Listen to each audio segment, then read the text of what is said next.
Okay, great. So first off, thanks everybody for joining. I had the opportunity to meet, I went to the Regenerative Food Systems Investment Forum at the end of September, and had the pleasure of briefly meeting Frank Cruz, and he was doing some amazing things. And besides the story, I thought his dried mangoes were absolutely incredible from one of the companies he works at, Radical Impact. It was delicious. And then he introduced me to Pakalifa and this really cool story of what they're doing in Mexico around regenerative agriculture, food systems, community building, bioeconomy, circular economy, you name it. They're doing a lot of cool things.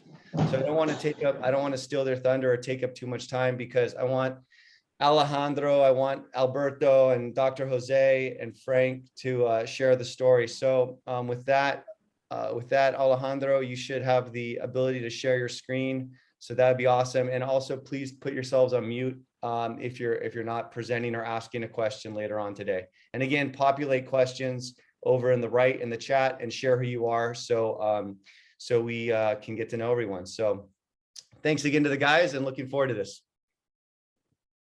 All right, can you guys see the screen, the presentation? Yep, looks good. Perfect. Alberto, would you like to give a little introduction and start off the presentation? Of course. Thank you again to all of you, and for the opportunity also that we have as a company to be sharing all our work we are doing in Pakalifa to you guys. Just as a brief introduction, in Pakalifa, we are a multidisciplinary team that, you know, is a mix between engineers, doctors, me, myself, I'm a business administrator, Alejandro, who is the visionary, and he is the founder of all these projects, and a lot of local partners as well, that we are trying to create a system of permaculture that is sequestering carbon, but at the same time has a very solid economic model. This has been our focus since we started, and I'll let the presentation explain it by itself. But thank you so much for the auditorium. So our mission is to transform the way we produce food and raw materials in land and water with regenerative guidelines created to meet the 17 Sustainable Development Goals established by the United Nations. We envision a regenerative model that will position Mexico as a leader in the new bioeconomy, where the social, environmental, and economic resources live and coexist in complete harmony. So this is the ranch that we've used as a pilot project.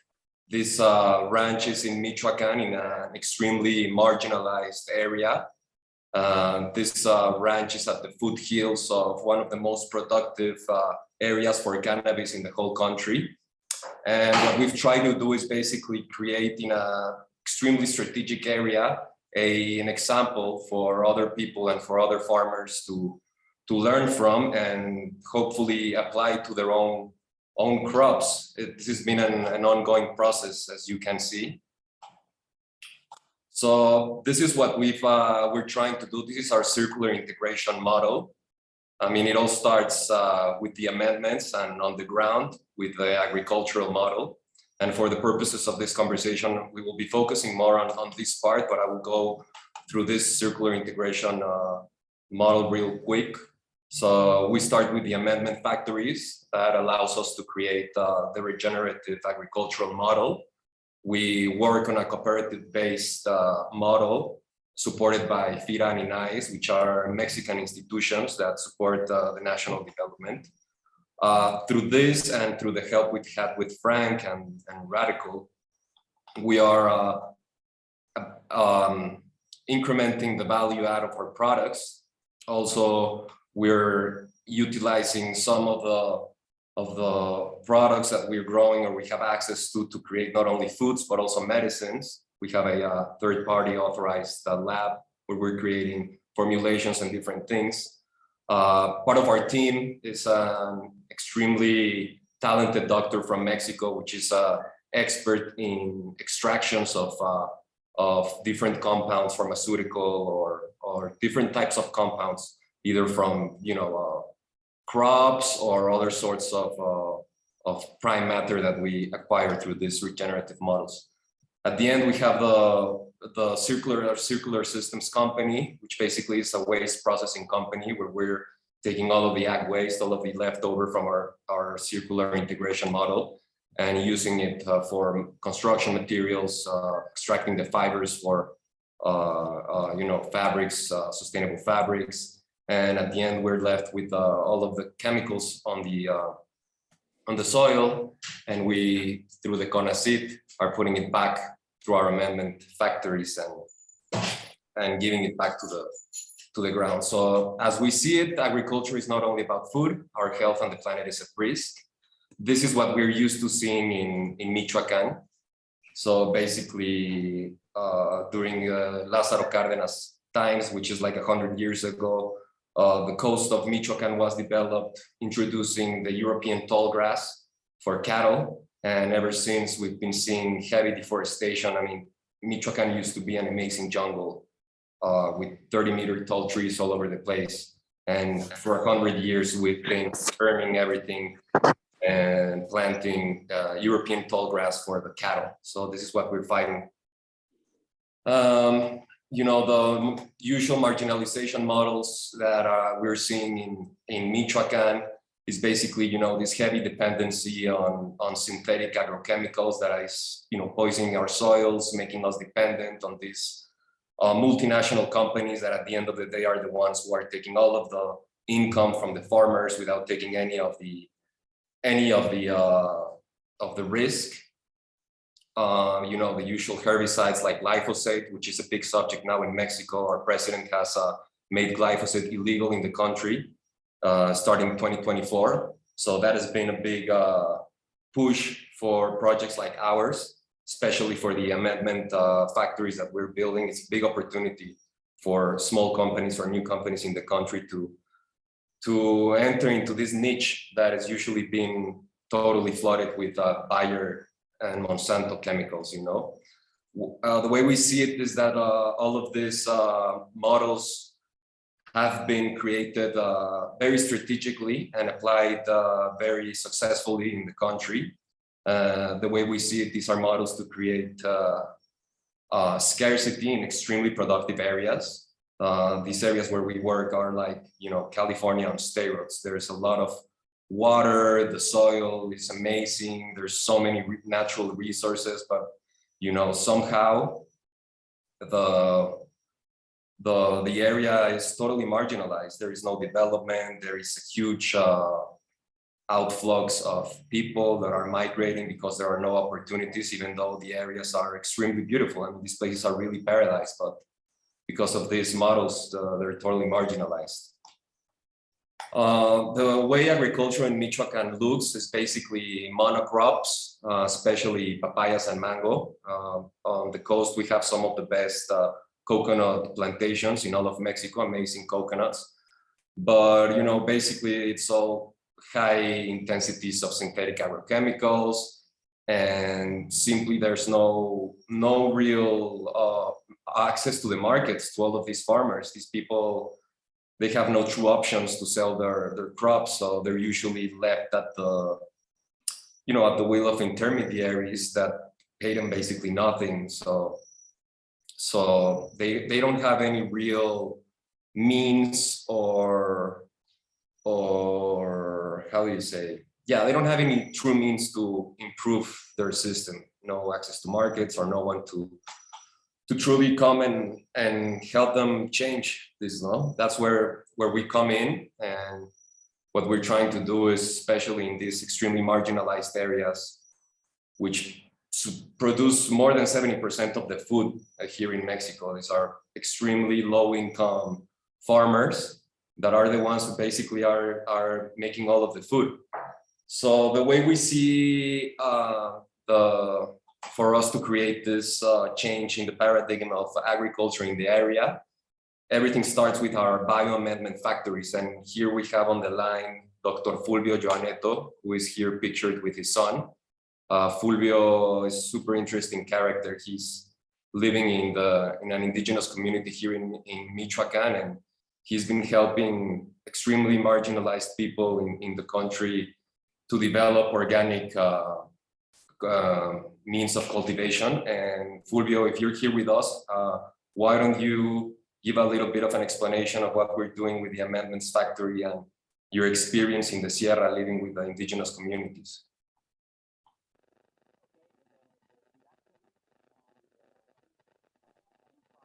I think you're on mute, Fulvio. You have to take your mute off. I can't hear you. So good afternoon, and I am a farmer and part of Comunero of the inside the Nurio community, is inside the Purepecha Nation territory, and we developed 7 years ago a different project inside the community for build one alternative to the avocado monoculture. Is a typical product here in Michoacán, and also to offer one opportunity, economic opportunity for many people inside the community. And one of the more difficult for farmer is found if you grow food, is found organic or natural or ecological inputs, not just fertilizer, but inputs for the management of the pest, disease, and other kind of products. So we decided 7 years ago to develop one biofactory. Biofactory means we harvest local microorganisms, local plants and mineral, and we develop in scale this kind of inputs. Why? Because for many farmers, it's difficult to change from a conventional or as organic production to in the regenerative agriculture, because the input, they are really expensive, and also because many knowledge was lost. And 1 year ago, 1.5 years ago, I decided to support Pakalifa project in the Michoacán coast with the tropical crops, because I believe is really important to offer a real and concrete alternative for a really cheaper food and alimentation. And we develop this an example. We use different kind of resources, microorganisms from the sea and also for the land. And we work with different kind of consortium. Consortium means a blend of different bacteria, archaea, or actinomycetos, or all kind of fungi. And why? Because is we use finally the local resources, not only because I repeat, it's really expensive for a farmer buy just the inputs. So we start at the same time in the community, also in the coast, a kind of workshop for share this knowledge and these techniques. One of the most interesting option is about herbicide. So here in Mexico, I think 2 years ago, the government decided to ban the glyphosate. So we decide to develop a consortium of microorganisms like glyphosate alternative with a really good option, and a good interesting application, not only for the tropical crop but also for all kind of crops. The idea is to develop a local economy. An example, when I live in my community, we start, I repeat, 7 years ago with a few people with this we share we develop a different, a small and different bioreactor. Bioreactor means a system for the aerobic fermentation of this microorganism. And now many people, the community, for many, I say 60 or 70 people, start a small enterprise, a small factory, and they collect the microorganisms, they collect the local plant, and sold the product to the farmer. No? So this is an example of circular economy. We have a lot of local resources, and I believe it's really important to use that in the correct way and to offer a real alternative, a real possibility for the farmer. And another important aspect is really cheaper to produce these microorganisms and the inputs. In the same time, we have a really high quality control for to be sure use the correct microorganisms, the correct plant for this aspect. So this for me is a really concrete, important aspect of regenerative agriculture. An example, I have many friends, they want to change from the conventional agriculture or the organic agriculture to the regenerative system or regenerative or permaculture agriculture, but they don't have the knowledge, and they don't, it's really expensive if you want to do organic agriculture all time by the inputs. This kind of, not just the fertilizer, but other products. And I was really surprised inside the Pakalifa farm and project, the small local farmer before they start or they grow just by conventional agriculture, they start to use these regenerative or ecological amendments. And this is really important because we can talk a lot about a regenerative system or regenerative agriculture or permacultural system, but I think the more important will be also to offer a really and concrete example. And another reflection about that is if you grow by regenerative system or agriculture or organic system, it's not too easy sell your production, because I talk about in Mexico, not many people have the consciousness about healthy food, and generally the organic food is expensive. But this system is really cheaper, the production and the distribution of that. Why? Because it's not too expensive, the production. And you know, is a chain. Is a really to develop a regenerative system for the basis, for the food, for the agriculture. And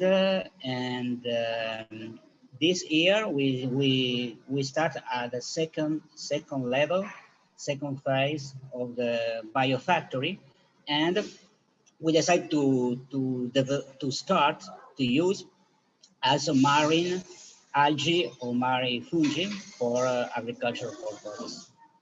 So, and this is an example, a small example, but a real example is possible to grow a regenerative agriculture, a low cost, accessible for many people, and with a really good good example and good production. An example, Absolutely. we have a really incredible production level. Absolutely. Thank you for that, Fulvio. So yeah, for us, the amendment factory is basically the model of our regenerative model. We believe that to truly be regenerative, you have to start from the microbiology. I mean, we see that the health of the soil is where the biodiversity of the system starts. We have to protect the biodiversity of our soils, and from there, the fauna and the flora will come second. So yeah, for us, this decentralized bioamendment factory model that we're doing is extremely important. We are building these bioamendment factories all throughout Mexico, and we are acquiring microorganisms and plants from those different areas where the amendment factories are, so that we're not introducing any foreign species to the ground, and that the regeneration truly is starting from the ground up. So thank you, Fulvio, for the amendments, and having this truly opens up the door for the regenerative model, where healthy and accessible foods are available for everyone, while we regenerate our soil, our grounds, and we are also producing raw materials. So, you know some of the basics of what a regenerative model looks like: organic annual crops. Obviously, here in the coast, we have more tropical types. Minimum tillage or none, agro-cereal pastoral systems, perennial crops. Obviously, we're trying to move more towards the perennial crops, but you know, people usually don't have the money to wait until these perennial crops are ready. So we have to do a process with the annual crops, and regeneration zones, which we think are extremely important for the health of the overall system. You know, the fungi and the root system that grows in these natural environments are extremely important for the health of the overall system. So we're introducing corridors of regeneration throughout our system, and we also have a civil association that does a lot of political lobbying.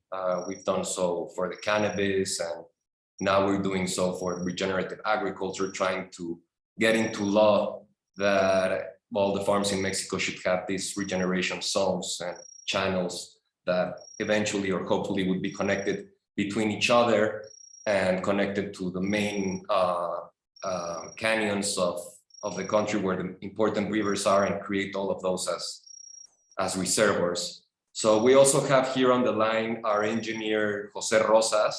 He is our expert in permaculture design, and I would love for Jose to go a little bit through this. Jose, if you would give us the honor, please.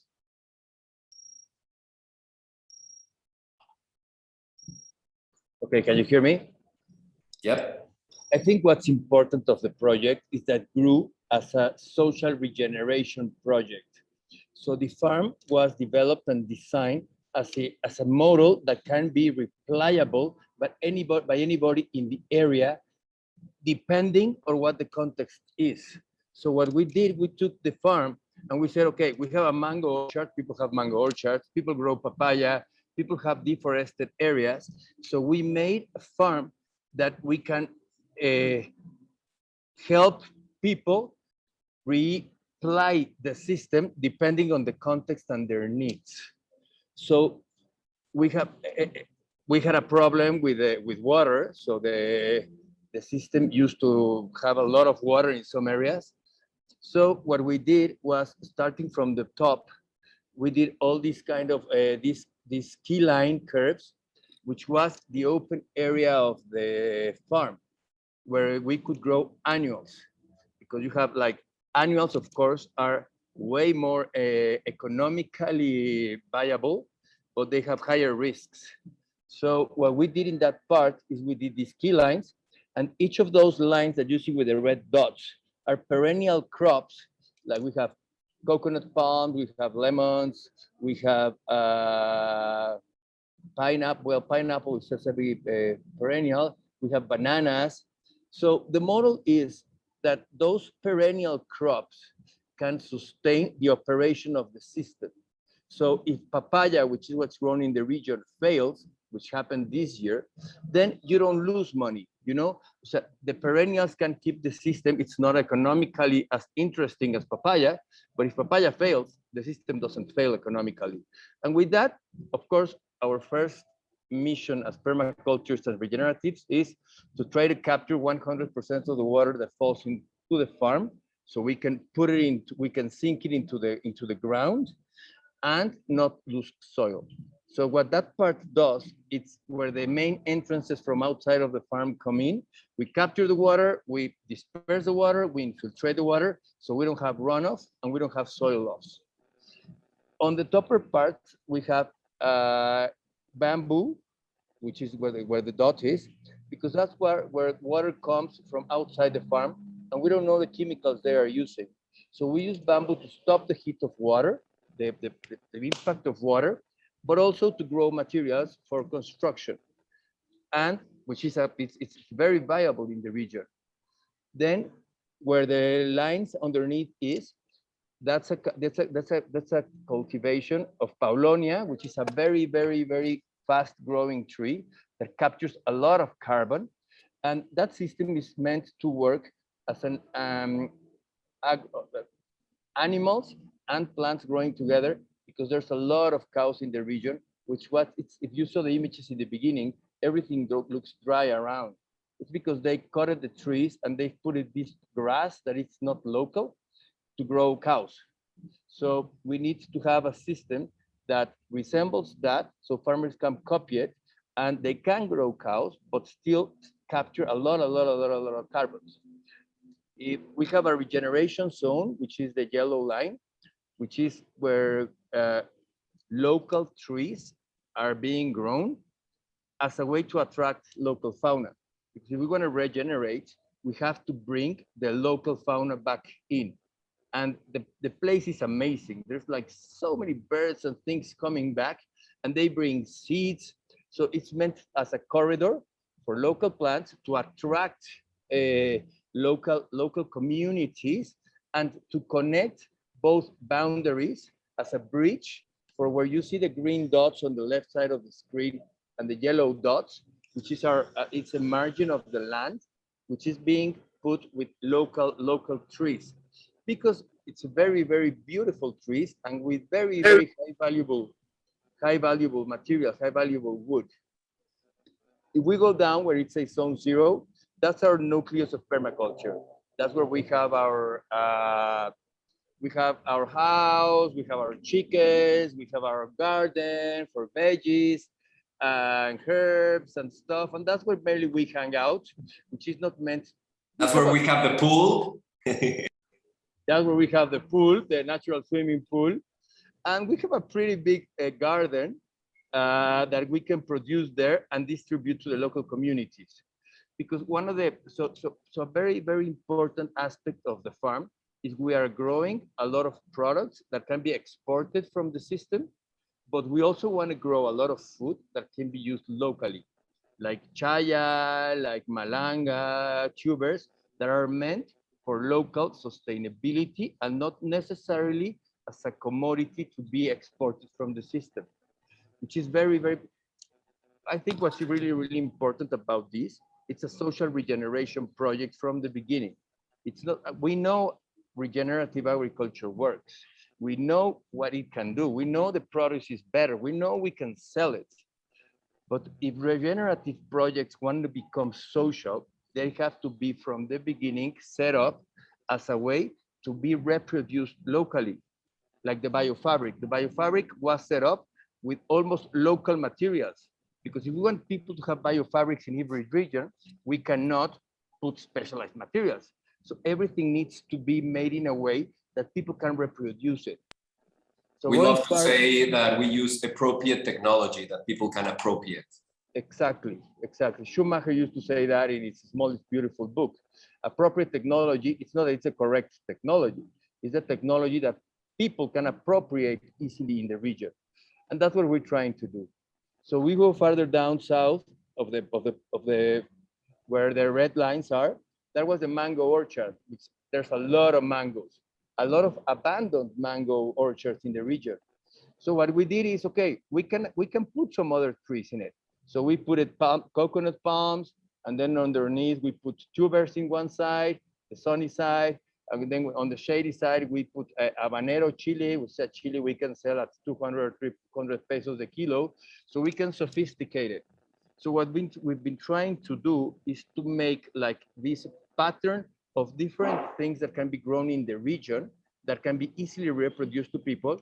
So what we are doing now is to see what's the carbon farming potential of each of those, because then we can collect carbon bonds and for every project we're developing, and those carbon bonds, we're still developing that system that don't necessarily go to the farmer, but go to a fund to reforestate areas around with Paulonia and with other woods, so we can put like fine working, woodworking shops. So with that material, we can scale up the abilities of the region. What we want to do is, Michoacán is one of the states of Mexico which with more migration, people go out a lot. So we want to keep them. So we want to give them the abilities and the tools so people don't have to migrate. And if we do that, then we're being socially regenerative. And that's where we want to take it. It's not about regenerative agriculture. We know that works, but we need to change the world. And if we want to change the world, we need to start by the surrounding. And I think what's important of this project and what has me like really, really love with it is that from the beginning, the vision of Alex was, we want to transform the region. We don't want to just make money. We have to make money, because if we don't make money, we cannot prove it works. But it's about transforming the whole region and then transforming regions around. That is right. Thank you, Jose, for that. And just a little quick to add to what Jose was saying. Also, what we try to do in this farm is to have both scenarios that you could find in the area. So there's farms that are totally open and that don't have anything planted on them, where we can do the key line design, just as like the upper part of the farm. And there's a lot of farms also that have already planted the mangoes or the coconuts. So we can come into those farms and also change them a bit, still have the key line a little bit and do a little bit of a, multi-crop system. And eventually when the trees get old, change into the key line mode. So that's why the farm is separated into these two different areas. And yeah, like Jose was saying, this farm and the whole project is focused on extremely marginalized areas and people. These farms are not in Querétaro, which is a state close to Mexico City, where a lot of farming is happening. This farm and the ones that we're trying to replicate all across Mexico are built in extremely marginalized areas, places that are, dangerous, literally. There's gunfights, there's drug trafficking, there's a lot of social and cultural problems that Mexico is dealing with today in these areas, and that's why we're focusing on them. We believe that through these economic models, we can truly change the culture of the region. That's why we sometimes say that this is a regenerative culture project. So this is usually what we see in Michoacán, monocrops with poor hydrological designs. The farmers are getting screwed every year, every time it rains. They don't have any insurance for their crops. So every year they're working for pennies on the dime because their crops end up being destroyed. These are the benefits of a good hydrological design. This year we had 4 hurricanes that hit directly where the farm is. These pictures are taken this year after the 3rd hurricane hit. And our farm, the water was flowing through the key lines. We didn't have almost any tree loss. It was really amazing to see the model being proven, especially this year. We know it's gonna be a norm now. The weather is just gonna get incrementally extreme. So we see this as an opportunity for ourselves, for the company, to convince more people to adopt this model. You can see here some pictures of the farm, how beautiful it's looking. Here we have the pineapples, the mangoes, papayas, coconut trees. These are some of other pictures from the lower part of the ranch where these mango trees were already planted. You can see here the chile habaneros, the pineapples. They look Photoshopped. They're not Photoshopped, I swear. And yeah, basically we've been able to create a paradise on this place where usually there was just a monocultive of papayas with hyper-intensive synthetic chemicals being grown. Now we have mangoes, bananas, different type of bananas. This is our zone 0, where we have our pool. We have the greenhouses to grow, for replanting.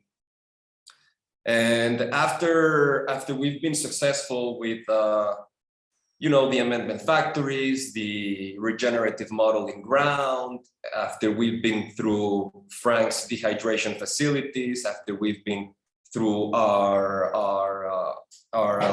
medicine production laboratory and our extraction facilities, we come with all of the crop waste. And with the crop waste, we're working with Circular Systems. It's a California company that is basically giving a big solution to the agricultural waste problem. I don't know if you guys know this, but for every kilogram of food that we grow, there is approximately 1.5 kilograms of food crop waste that is being produced that, usually it's either being burned or left to rot in the fields. And this creates health hazards and pest problems, and it's overall a nightmare. So what we've been able to accomplish with Circular Systems is the creation of an agri-loop, which is basically a biorefinery where we can grab all of this feedstock and some others and turn it into high valuable fiber. So this is a pretty simple outlook of how this process looks. We have the crops, the crop waste goes into the refineries. The refinery extracts all of the biochemicals that are inside of the fibers. This goes back as amendments, and we use them in our bioamendment factories to put it back on the ground. The AgroLoop biofiber is used to create high-value products that right now are being sold to H&M, Levi's, you name it, we're doing it with them. At the same time, the biorefinery is creating caloric energy because of the process, and it's able to capture this energy to power the facility, the biorefinery, and also the power can go back to the communities. So this really is part of the jewel of our model, because without this, we would be leaving all of the food waste on the fields, and we wouldn't be taking advantage of these great markets. These are kind of old valuations that we gave for these markets, but you can imagine the size of these markets are just going to continue to increment as the efforts for carbon netting 0 and all of these international efforts are taking place. The substitution of the petroleum-based industry is very much viable with these type of technologies. This is a little overall view of what's been happening in Mexico and how the economic and political environment has been shaping up to lead us into the bioeconomy model. Sembrando Vidas is a very big project in Mexico that is pretending to reforest and plant a lot of fruit trees. And with this came the prohibition of the glyphosate, which allowed us, yeah. Sorry for the interruption, but someone over there is asking, well, what can we do for driving change in policy? And this is also what we're doing in Procana, which is part of all this circular integration we have, and that we have been lobbying from cannabis regulation to support to all these regenerative practices. And we have been involved in the movement of all the prohibition of glyphosate and, trying to bring solutions. And it's, of course, part of the effort we are doing, everyone in the team. And that is precisely correct. Alberto and myself literally go to meet the armed leaders of the country personally and try to sign pacification letter efforts that would basically allow these marginalized communities to plant more specifically hemp, and to allow the construction of these sort of facilities and these sort of models, and create, you know, new economical sources of income for these extremely marginalized areas. We do a lot of emphasis in the cannabis because we see the potential that hemp could have, especially in these highly marginalized areas where they're used to working with the plant and it's part of their economical model right now, but we can see it taking it to the next level through access to markets like the ones I showed you. So for us, it's very important. So with that, I am finishing the presentation, and I think we still have 15 minutes for the question space. So yeah, well, first and foremost, thank you to you and the team. That was incredible.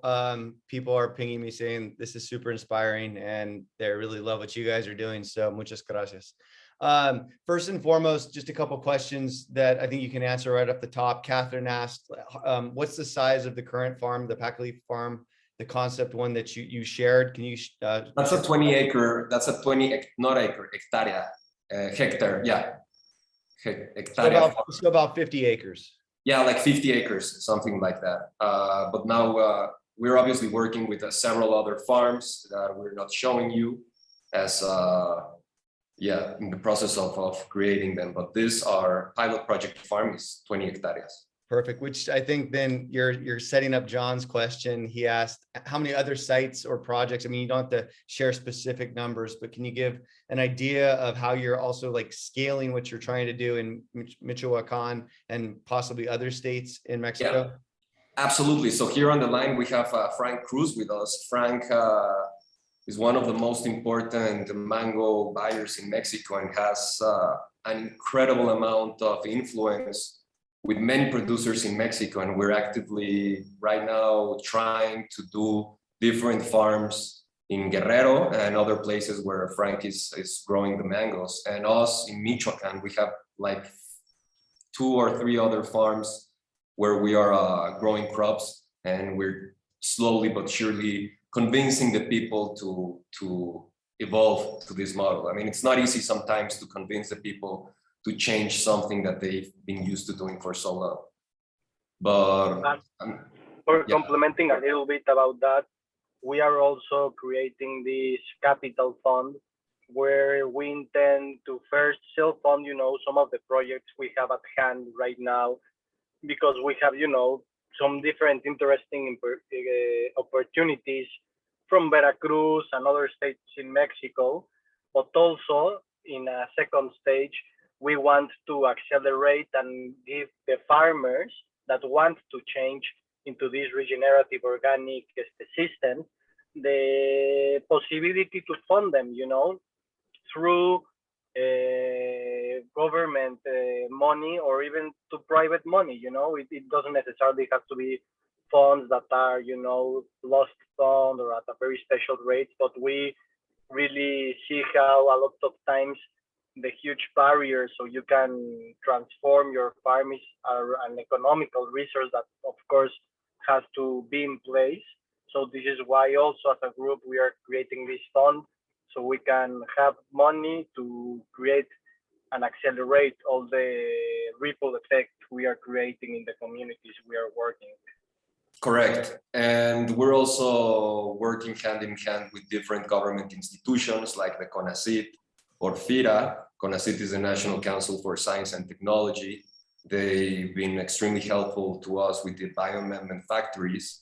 And yeah, we're looking forward to creating an alliance between our private fund and government institutions. There's a lot of interest right now in the government to evolve the conventional agriculture. And yeah, we're hoping to be able to create this alliance between private fund and government funds, and yeah, accelerate the creation of more farms like this all across the country and as many bioamendment factories as we can. Cool. And just to complement that, and in an utopical world, what we would like to also be doing there is, create cooperatives within our workers and the people that are consuming our products, so they can also be part of them and, hopefully help them by government money and lost funds money to raise the capital they need as a social capital, and use the private capital and connections we have as individuals to bring the capital from our partnerships. But yeah, it's all part of the model. Yeah. So the perfect scenario for us would be to see local partners from these different marginalized areas become our capital partners in the bioenvironment factories through government money that we've been talking with several administrations could be given to them for them then to invest with us. So these are different sort of a cooperative-based scenario models that we're actively working to develop with the government. Alex, if I can add something, please. One of the things everybody's asking, can this scale? Just to let you know, my experience was in California. I worked for probably the largest organic company in the world, which is Taylor Farms and Earthbound Farms. I started their operation in Mexico, and we shipped product to the United States. When we started doing our tropical fruit items down in the marginalized areas, it was more of a personal goal, but I got to see what it took to scale. It's been a wealth of experience working with Dr. Fubio and Alex and the team. And one thing great about where we're at in the marginalized area, it's not really messed up. We just have to kind of keep it the way it is. And then again, keep the soils and have people stop deforestation. So the big thing, what we're trying to do, at least on my end, we are the largest tropical dry fruit producer in North America. We ship to the largest chains in all the United States. And what we're trying to now build is how do we take that model that you saw on that farm and how do we scale it? And being in the inside now, looking at what it took to make an organic program in the United States work, what it took to make a program work in different parts, I know for a fact this program can work. And the main reason for that is because it's not messed up to start with. We just have to kind of maintain, educate, learn. And the one thing great about the tropics, it's the biggest carbon sink in all of Mexico with all the water and being close to the equator. So it can scale, it just needs some time. And to Alberto's point and Alex's point, it's an effort of collaboration and efficiencies in collaboration. And we need more people to understand what's out there, because this is a beautiful thing that Pakalifa is doing. I know that we can grow it up. So thanks, Alex. Appreciate that, Frank. Yeah, I think everybody here wants to see stuff like this, go big, and take over and become the norm, not the outlier. A couple more questions, and we'll hopefully you guys will be able to stay on for a few more questions, possibly after 6, but we'll stop the recording at 6. I'm going to ask Will's question and then also Cass's, and then we can stick around, and Jose and John have a bit more specific questions that hopefully you guys can stick around and answer as well. So Will's asking about the transition, right? The farmers have been using chemical inputs. I know the glyphosate ban is taking place in Mexico, so congratulations on that. I wish we were doing the same thing here in the States. But how is the transition going for those farmers from chemicals to biologicals, first off? And then I can add up to that if I can in this moment, because that's exactly where I wanted to go. How do we design the transition? So what we're doing is we're associating with papaya producers in which we understand we cannot risk their capital. So we cannot tell them, do this and it's going to make you so much money. So we associate with them, and we are not going regeneratively and organically 100%. We are guaranteeing their production, starting with our inputs, in which the transition, it's not black or white. It's a system that, how do we put our enzymes? Now we have an experience because we know our papaya farm is working and our enzymes are working. But we associate with them and slowly start to put, now they saw that water made a catastrophe with the papaya. In our farm, it didn't. So now they know. So we associate with them in terms that we guarantee their money, because we cannot risk that. But slowly, they start to see that it works. So it's slowly. It's not black or white, you know, we know it works. So we associate and we invest in productions that we know it's not the optimum, because we know we're putting chemicals into it, but we cannot risk it and we cannot go black or white, you know? So that's what we're doing. We make association with it. We input money into something that we know it's not totally kosher, but that's the way they start to believe in us. If that answers the question. Yeah, precisely that. I don't think it's. Oh yeah, go ahead. And the door by which we cross the first stage is will make your costs lower, you know, because our agrochemicals are much cheaper than the others. So, you know, the very first conversations is, oh, we want to be healthy or we want to save the world, because a lot of times, you know, these people live in scarcity and they don't have the luxury to think as the way we are thinking. And a lot of times the key that opens the door is, I'm going to lower your costs. Let me sell you this fungicide. Let me sell you this herbicide. Let me sell you these microorganisms that will benefit your soil. But then if you put this, you know, glyphosate or whatever, well, it won't work that again. And then you start building the conversation and they start a little bit understanding all this crazy stuff. They can think at the beginning, they are might be not so crazy. And, you know, when you are one year working with them, it's almost a common that, you know, they want to change and they want to eat organic and they want to grow organic and they want to, because they don't understand it, but in a very smoothly and slow paced way, even if it's against our will, right? Because we would love to be able to do it in a much radical way, but it's just the reality. Yeah, I mean, basically seeing is believing. You know, people in these regions, they grow papayas because someone one day grew the papayas and made a lot of money, and then everyone else starting doing the same. So for us, it's really important to create these sorts of farms all across Mexico in strategic areas so that the farmers can see for themselves and can replicate what they're seeing. I mean, it's not enough to tell them, they have to see it to believe. And at the beginning, farmers in the area were saying that we were growing an Eden's garden and that I was going crazy, that I was just wanting a garden to party at.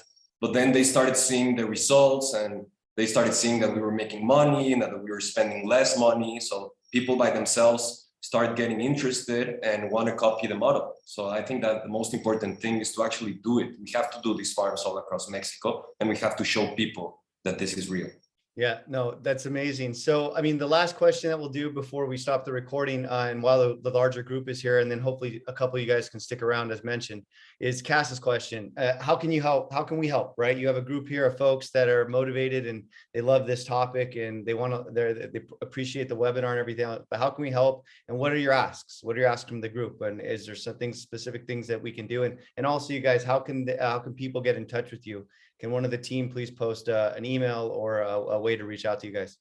Yeah, absolutely. Alberto will be posting an email on the chat.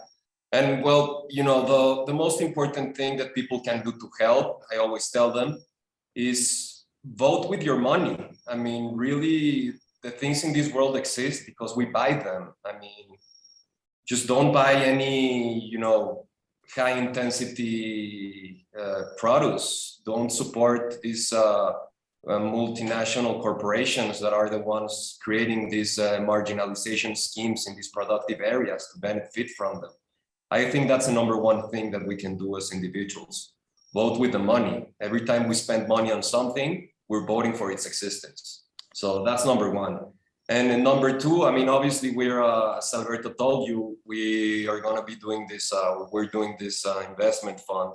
So if anyone is interested in that, coming as an investor with us in Mexico, we would be super interested in getting into the details with you guys. But I mean, yeah, I mean, apart from coming down to the farm and working with us, which we would love to have people over here. We, Jose, we are part of what's the Woof. program? Woof. Yeah, Woof will work as an organic farms. yeah. So we're aligned with that. How do you say? Yeah. Volunteer program. Yeah, volunteer for the volunteer program. So anyone can come to the farm and experience by themselves and help us with their own hands. I mean, that's what I would tell you. So Yeah, and I please speak, Jose. No, and I think what we need to do is through our social media, pressure and talk about this type of projects. So people know about it, but eventually the government and stuff doesn't have an option but to take them into the mainstream. I think the best thing we can do is talk about it, put it into social media, make it with Mexican friends. And then if you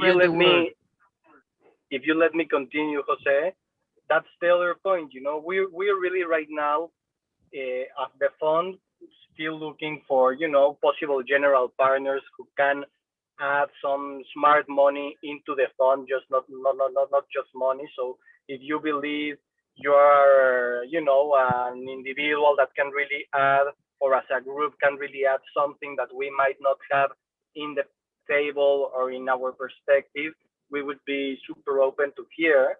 And as well, we are not so active as of now in, you know, social media, because we have envisioned that it has not been the time, because we have been making all this proof of concept, but we feel that time has come, and of course we need a nice program of content and some nice campaign and marketing budget and all of this.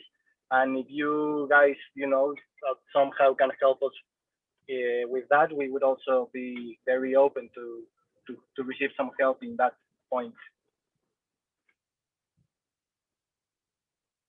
Alberto, thanks for that. I think right now probably the best bet would be to tell me if I'm wrong, is just to send you guys an email directly. Currently, Alejandro, would that work for you guys? Yeah, I think that would be great. We already shared the page of the company, which is pakalifa.com.mx, and we have an email that's been shared in the chat. Yeah. If you guys are interested in helping us out, send us an email and we'll get in contact with you. Cool. So again, we're at the top, we're a little past. We have some more questions. So if you guys could stick around, that'd be great. But I'm going to end the recording now. But if people could maybe either take off mute or show their faces or whatever, and like just give these guys a round of applause for all the cool work that they're doing. I mean, I know I'm excited about it. Hopefully you are too. So with that, please stay in touch with them. Stick around. We're going to do more questions. So don't just disappear, but I'm just going to stop the recording at this time. So yeah, I think we'll stick around and do this. So yeah, let's see.